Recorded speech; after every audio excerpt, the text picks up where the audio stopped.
మొత్తానికి పెళ్ళైన ఇన్ని రోజులకి కృష్ణా నిహారికలను శోభనం గదిలోకి దిగ్విజయంగా పంపించగలిగాం. నాకు పెద్ద రిలీఫ్గా ఉంది. లేదంటే నాకు శోభనం ఎప్పుడు, నేను ఉప్పు కారాలు తినట్లేదా, లైసెన్స్ మాకు లేదా అంటూ చంపుకు తింటుండేవాడు. మొత్తానికి అవని అన్న మాటని నిలబెట్టుకుంది. నేనేం చేసినా మంచికే చేస్తాను అని నమ్మేవారు కొందరు, మంచి చెయ్యదు చెడు చేస్తుంది అని ఆరోపించేవారు కొందరు. నేను ఏదైనా ఆపాలని చూశాను అంటే దాని వెనకాల చాలా కారణాలుంటాయి. అవి అందరికీ అర్థమవ్వాల్సిన సమయంలో అర్థమవుతాయి. నీ మాటలు వేరు, నీ చేతులు వేరు. ఏదో పెద్ద బుద్ధిమంతురాలా మాట్లాడకు. లేదు తమ్ముడు, అవని గురించి నీకు అర్థమైతే నువ్వలా మాట్లాడవు. మీరు బాగా అర్థం చేసుకున్నారు కదక్క, అది చాలే. ఎవరి అభిప్రాయాలు వాళ్ళకుంటాయి. నాకు నిద్రొస్తోంది, నేను వెళ్ళి పడుకుంటాను. అవని, ఇంకెక్కడ మనం ఉండి చేసేదేముంది, మనము వెళ్ళి పడుకుందాంరా. శ్రీకర్ బావ వచ్చేంత వరకు నేను వెయిట్ చేస్తాను. మీరు వెళ్ళి నిద్రపోండి వదినా. సరే.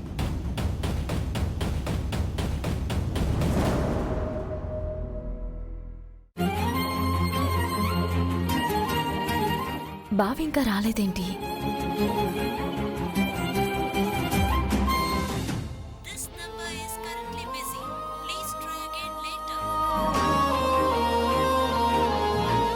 ఆఫీస్లో వర్క్ హెవీగా ఉందనుకుంటా.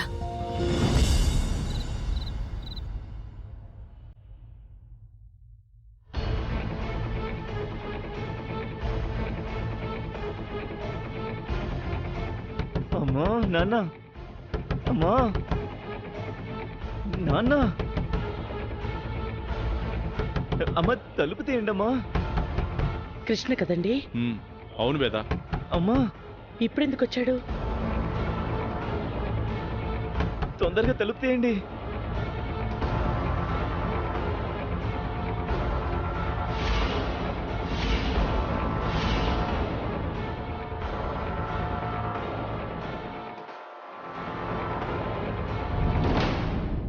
రే కృష్ణ, ఏమైందిరా? ఏమైందిరా? ఎందుకంత కంగారుగా ఉన్నావు? నీ గదిలో ఉండకుండా ఈ సమయంలో మా దగ్గరికి ఎందుకు వచ్చావురా? అది అది ఏమైందో చెప్పు కృష్ణ. అమ్మా అమ్మా, రేయ్ ముందుగా మీరు నన్ను క్షమించాలి. ఒక ఘోరం జరిగిపోయింది, కానీ అది నేను కావాలని చేసింది కాదు. నా దురదృష్టం కొద్దీ అలా జరిగిపోయింది. రేయ్ లే, నన్ను క్షమించండి అమ్మా. ముందు లేరా. ఏం జరిగిందిరా? మీరిద్దరూ కొంచెం ధైర్యం చేసుకొని వినండి. నా వల్ల ఒక పెద్ద యాక్సిడెంట్ జరిగింది. యాక్సిడెంటా? నేను ఫ్రెండ్స్తో పార్టీ చేసుకొని తిరిగి వస్తుంటే ఏం జరిగిందంటే,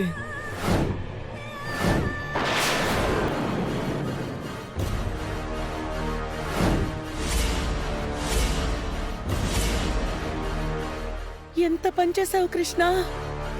అనుకోకుండా అలా జరిగిపోయిందమ్మా. నేను రాగానే ఈ విషయం మీకు చెప్పాలి అనుకున్నాను, కానీ నాకు ధైర్యం సరిపోలేదు. అసలు ఈరోజు బయటికి వెళ్ళడమే కరెక్ట్ కాదు. దేనికైనా ఒక సెంటిమెంట్ ఉంటుంది, అది పాటించకపోతే ఇలాగే ఉంటుంది. అమ్మా, నాకు ఏం చేయాలో అర్థం కావడం లేదమ్మా. అవని విషయంలో ఏదైనా చిన్న లోటు జరిగితేనే సుజాత మమ్మల్ని ఎదిరించేదిరా. ఇప్పుడు నరసింహంకి ఏదైనా జరిగిందంటే మాత్రం మాకు మనశ్శాంతి లేకుండా చేస్తుంది. మంచి ముహూర్తంలో నీకీ జరగాల్సిన కార్యం జరుగుతుందని మేమందరం సంతోషంగా ఉంటే ఇలాంటి వార్త చెప్పావేంటి కృష్ణ? అమ్మా, మీకు ఇంకో విషయం కూడా చెప్పాలి. జరిగింది నిహారికకు చెప్పాను, తను భయపడిపోతోంది. ఇది చాలా పెద్ద ప్రమాదానికి దారి తీసేలా ఉందని తను ఒక నిర్ణయానికి వచ్చిందమ్మా. అదేంటంటే, నేను బతకను, చచ్చిపోతాను అంటుందమ్మా. నేను ఎంత చెప్పినా వినడం లేదమ్మా. ఆత్మహత్య ప్రయత్నం చేస్తోంది. అందుకే అమ్మా భయమేసి మీ దగ్గరికి వచ్చేసాను. ముందు నిహారిక దగ్గరికి వెళ్దాం పదండి. పదండి.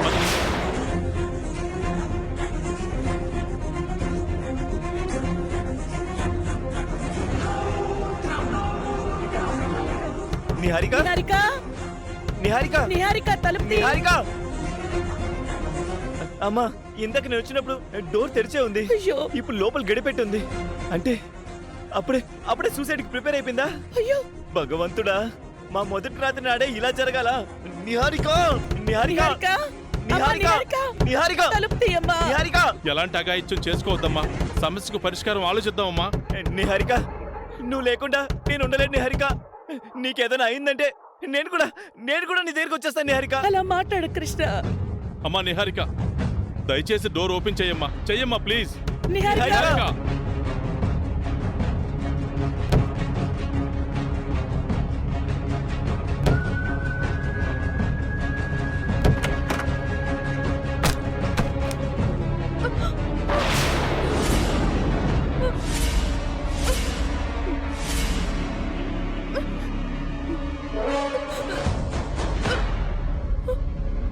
నిహారిక ఏమండి నిహారిక అమ్మా నిహారిక అయ్యో నిహారిక నిహారిక అమ్మా నిహారిక ఏమైంది? ఏంటమ్మా ఇది? అయ్యో జాగ్రత్త. అయ్యో అమ్మా జాగ్రత్త. నన్ను ఆపకండి. నాకు బ్రతకాలం లేదు, నన్ను వదిలేయండి. నేను నీకు అన్యాయం చేసి వెళ్ళిపోతున్నాను కృష్ణ. నువ్వు నా గురించి ఏడవకు.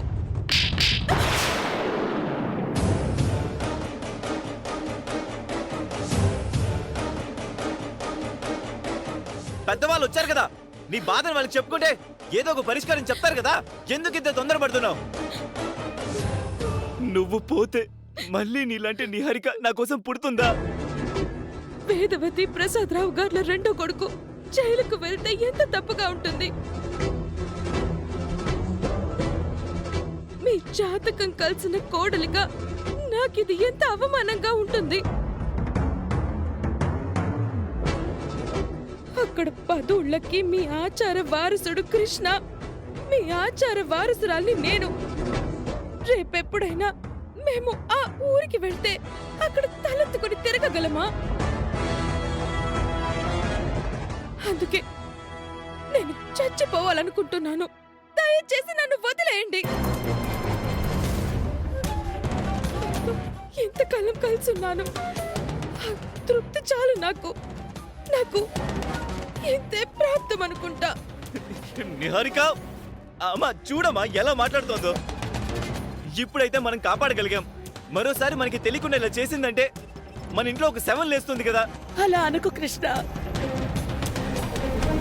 కృష్ణ అన్నది నిజమే కదా అత్తయ్య.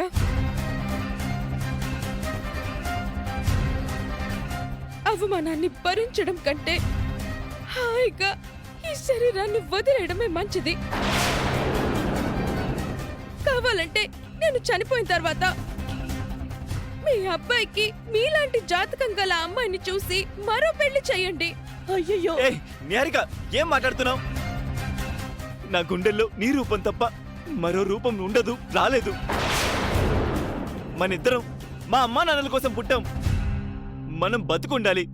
మనం లేని క్షణాన అమ్మ ఎలా బతుకుంటుంది? సమస్యకు చావు పరిష్కారం కాకూడదమ్మా. కృష్ణ అన్నట్టుగా బతుకుంటే ఏదైనా సాధించుకోవచ్చు.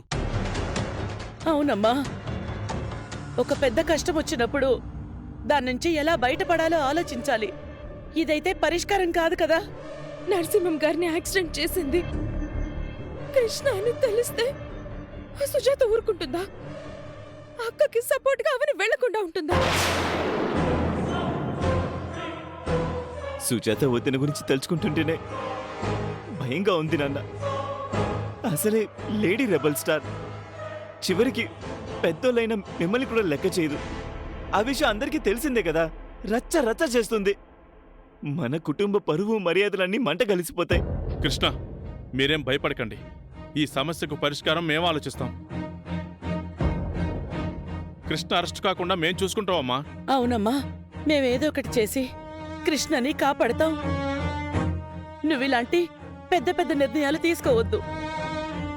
పెట్టిన ముహూర్తానికి జరగాల్సిన కార్యక్రమం జరగాలి, సరేనా?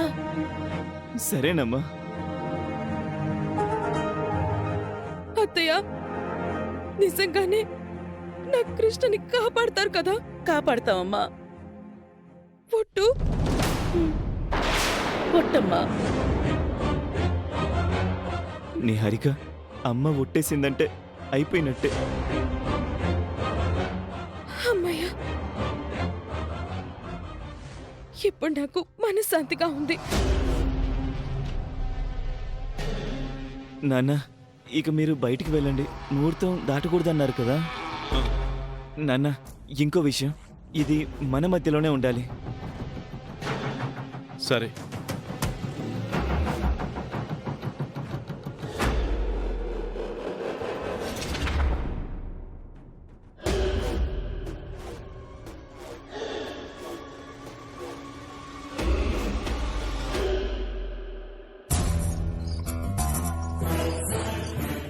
ఆహా! ఓహో నిహారిక, మ్మ్. ఆ. ఏంటి నా చెంప మీద కొట్టా? ఆ, కాస్త రియల్గా ఉంటుందని అలా చేశాను. Sorry sorry sorry. యాండి, వాళ్ళకైతే మాట ఇచ్చాం, కానీ మనం ఏం చేయగలమండి? నరసింహానికి ఏమీ కాకపోతే సగం సమస్య నుంచి బయటపడతాం. మిగిలింది ఏం చెయ్యాలో ఆలోచిద్దాం. ఒకసారి హాస్పిటల్కి వెళ్ళి నరసింహంని చూసొద్దామండి. ఈ సమయంలో వెళ్ళామంటే మన మీద అనుమానాలొస్తాయి. నరసింహం చూడ్డానికి ఇది సందర్భం కాదు వేద. అమ్మా అన్నపూర్ణదేవి, నరసింహంకు ఏమీ కాకుండా చూడమ్మా.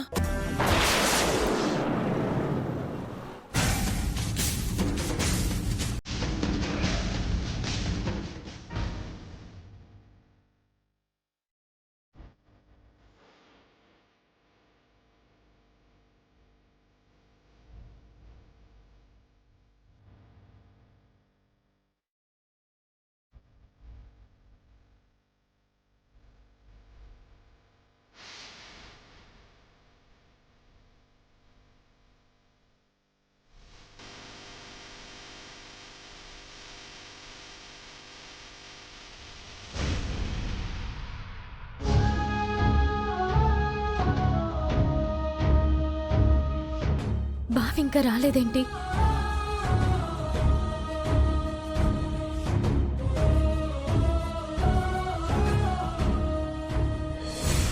మెటీరియల్ డ్యామేజ్ ఉండడం వలన ఇన్స్టలేషన్ ఆగిపోయిందని క్లయింట్ నుంచి కాల్ వచ్చింది. హలో, ఆ క్లయింట్ నుంచి మనకి చాలా బిజినెస్ ఉంది. తేడా వచ్చిందంటే నెక్స్ట్ ఆర్డర్స్ రాకుండా పోతాయి. ఇమీడియట్గా హెడ్ ఆఫీస్కి మెయిల్ పెట్టి ఆ ప్రాబ్లమ్ సాల్వ్ చేయండి. Understood? Okay sir. You can go. చెప్పవని. బాగా బిజీగా ఉన్నావని అర్థమైంది. ఎంతసేపట్లో వస్తావో అని ఎదురు చూస్తున్నాను.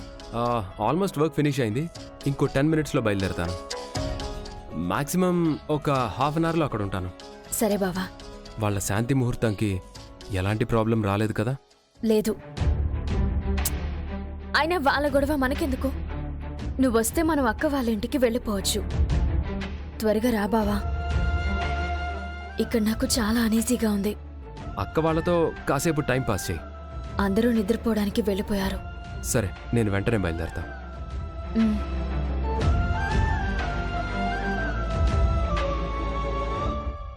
మన శోభనం తొందరగా జరగడానికి అత్తయ్య చేత ముహూర్తం పెట్టించాను.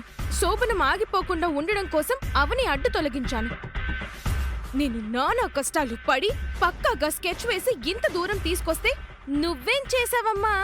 అంతా రివర్స్ చేసేసావు. నన్ను చాలా చాలా టెన్షన్ పెట్టావు. నీకు పనిష్మెంట్ ఇవ్వాలి. పనిష్మెంటా? ఏమిస్తావు?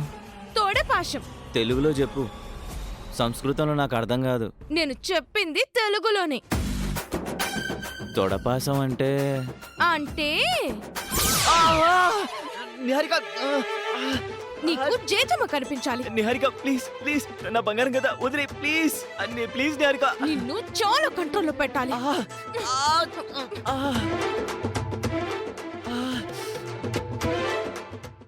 నిహారిక, ఎలాగైతేనే బంగారం, నువ్వు మొత్తం సెట్ చేసావు.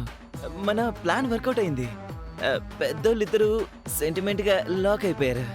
ఇక మన డ్యూటీ మనం చేద్దాం.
ఏం చేస్తే ఆ నేరం కృష్ణ మీదకి రాకుండా ఉంటుందో ఏం అర్థం కావట్లేదండి.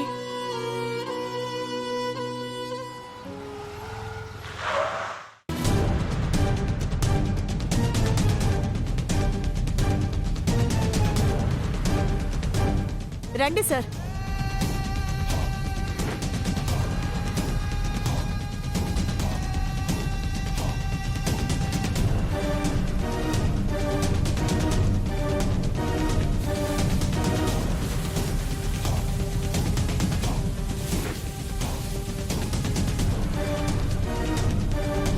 అక్కా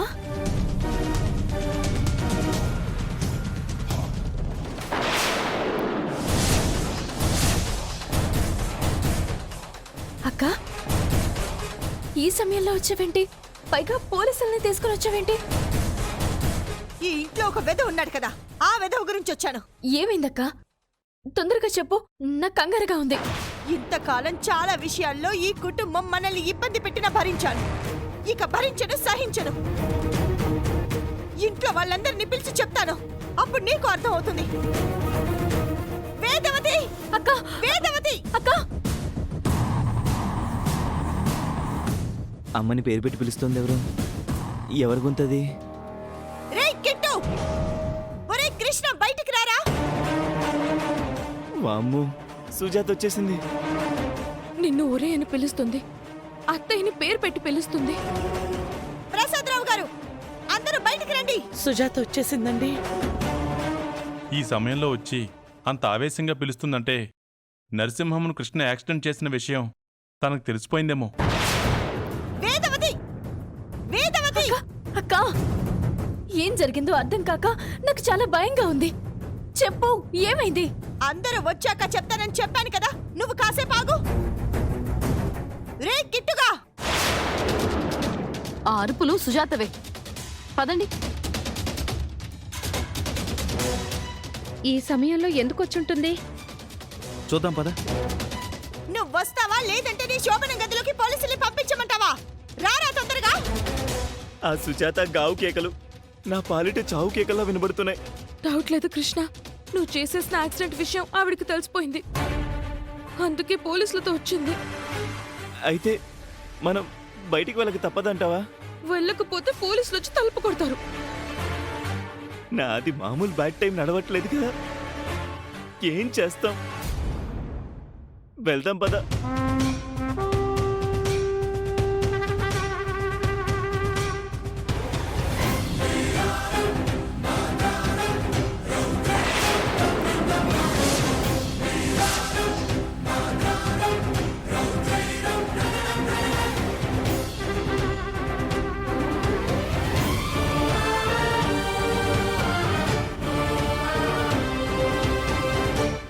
ఏమైంది సుజాత? ఎందుకు ఈ సమయంలో పోలీసులతో వచ్చావు? నేను కూడా ఇందాకటి నుంచి అడుగుతున్నాను అత్తయ్య. అక్క ఏం చెప్పడం లేదు. అరే ఒరే అంటూ పిలుస్తున్నావు, మా అమ్మని పేరు పెట్టి పిలిచావు, ఏం జరిగిందని? ఏదో క్రైమ్ జరిగినట్టు మా ఇంటికి ఎందుకు వచ్చారు? సుజాత, ఏం జరిగిందో చెప్పమ్మా. ఎస్ఐ గారు, మీరైనా చెప్పండి. ఎస్ఐ గారు కాదు, నేనే చెప్పాల్సిన రీతిలో చెప్తాను.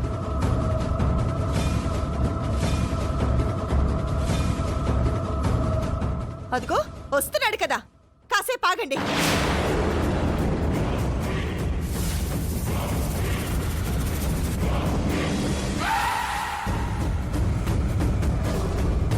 ఏమైంది? ఎందుకు ఇలా అరుస్తున్నావు? మా ఇంట్లో కార్యం జరుగుతోంది, కామన్ సెన్స్ లేకుండా ఇలా పోలీసులతో ఎంట్రీ ఇచ్చావేంటి?